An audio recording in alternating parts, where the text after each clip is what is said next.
Say hello to the least corrupt country in Africa. That's right, Botswana was voted the least corrupt country in Africa by Transparency International. It hasn't been easy for Botswana though. Let's take a look at the problems and obstacles Botswana has faced since its independence. Since gaining its independence in 1966, Botswana has one of the fastest growing economies in the world. This is impressive taking into account that 25% of the population has HIV/AIDS. Also, 70% of Botswana is covered by the Kalahari Desert. After it gained its independence, Botswana was one of Africa's poorest countries, with a GDP per capita of roughly only $70 US. Now their GDP per capita is $14,000, 200 times higher. How has Botswana become so successful? They have very successful mining operations and have a low foreign debt. Diamond mining is a huge part of Botswana's success. The Botswana, Botswana's largest diamond company, is 50% owned by the government.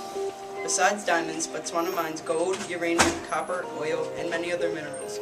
All in all, the mineral industry provides 40% of the country's revenue. Botswana is also open to foreign participation in their economy.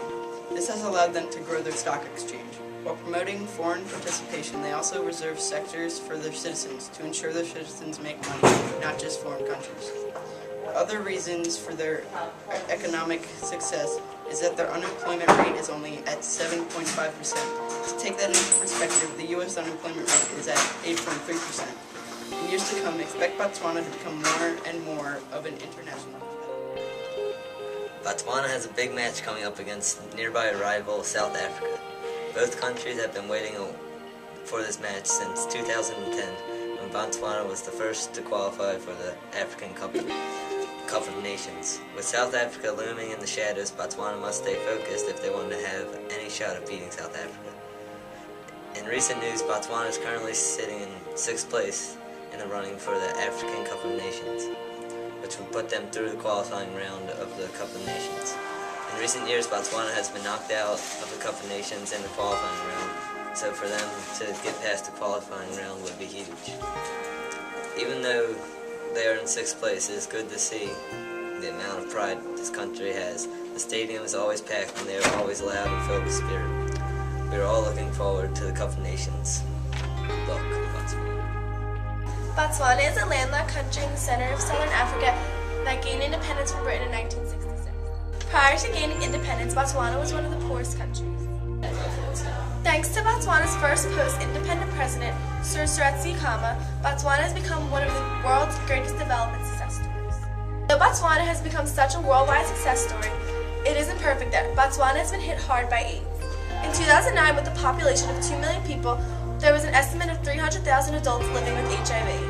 Botswana is the second highest country containing HIV citizens. In August 2000, Botswana's president, Festus Mogae, announced that new funding from ACHAP would allow his country to provide therapy to all HIV-infected pregnant women and children born with the virus.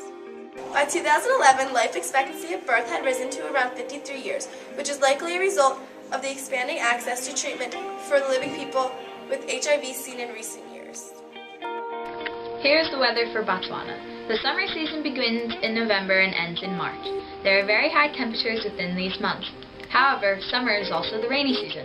Summer days are hot, especially in the weeks that precede the coming of the cooling rains. Temperatures in the summer are around the 38 degrees Celsius mark and can even reach a higher, blistering 44 degrees Celsius on rare occasions. In summer, during the morning period, humidity ranges from 60 to 80% and drops to between 30 and 40 in the afternoon. The winter season begins in May and ends in August. Winters are clear-skied and bone dry. There is little to no rain at this time, only up to the 10% at most. Winter days are invariably sunny and cool to warm.